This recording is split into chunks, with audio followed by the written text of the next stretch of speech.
ഈ വീഡിയോ ഒന്ന് കാണണേ. തിരുവനന്തപുരം നെടുമങ്ങാട് 1.5 വയസ്സുകാരന്റെ കൊലപാതകത്തിന്റെ വാർത്തയിലേക്കാണ് നമ്മൾ പോകുന്നത്. ആ കുഞ്ഞ് നേരിട്ടത് മനസാക്ഷിയെ നടുക്കുന്ന ക്രൂരതയാണ്.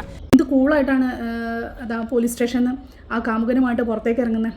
പിള്ളേരെ നമ്മളെല്ലാവരും വഴക്ക് പറയും, വികൃതി കാണിക്കുമ്പോൾ അടിക്കും. ഞാൻ എൻ്റെ പിള്ളേരെ അടിക്കാറുണ്ട്, വഴക്ക് പറയാറുണ്ട്. പക്ഷേ ഒരു അടിയൊക്കെ കൊടുത്തു കഴിഞ്ഞിട്ടുണ്ടെങ്കിൽ അന്ന് രാത്രി അതിനൊന്നും കെട്ടിപ്പിടിച്ചിട്ടില്ലെങ്കിൽ ഉറങ്ങാൻ പറ്റില്ല. ഭയങ്കര വിഷമാണ്. പിള്ളേരും നമ്മളുടെ അടുത്തുനിന്ന് നമ്മളില്ലാതെ അവർക്ക് ജീവിക്കാൻ പറ്റില്ല എന്നുള്ളൊരു തോന്നൽ നമ്മുടെ മക്കൾക്ക് മാത്രമേ ഉള്ളൂ. നമ്മുടെ മക്കൾക്ക് മാത്രമേ അങ്ങനെ തോന്നുള്ളൂ. അവർക്ക് നമ്മളില്ലെങ്കിൽ പറ്റില്ല.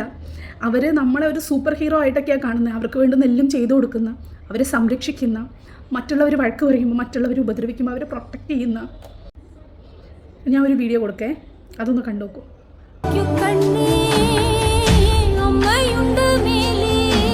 നായ ചെയ്യുന്നു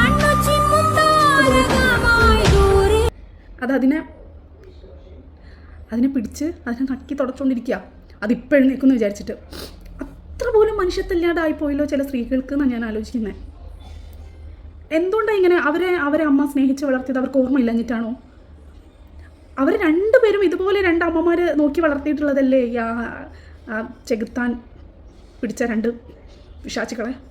എനിക്ക് ആ കൊച്ചിൻ്റെ മുഖം കാണുമ്പോൾ എനിക്ക് ടെൻഷനാവുക. എനിക്ക് ആ ഒരു പ്രായമുള്ള പിള്ളേരെ എവിടെ കണ്ടു കഴിഞ്ഞാലും ഞാനിങ്ങനെ ഓടിപ്പോയിട്ട് എടുക്കും. എനിക്ക് ഭയങ്കര ഇഷ്ടമാണ് കുട്ടികളെ, ഭയങ്കര ഇഷ്ടമാണ്. എന്തോ വല്ലാണ്ട് വിഷമം.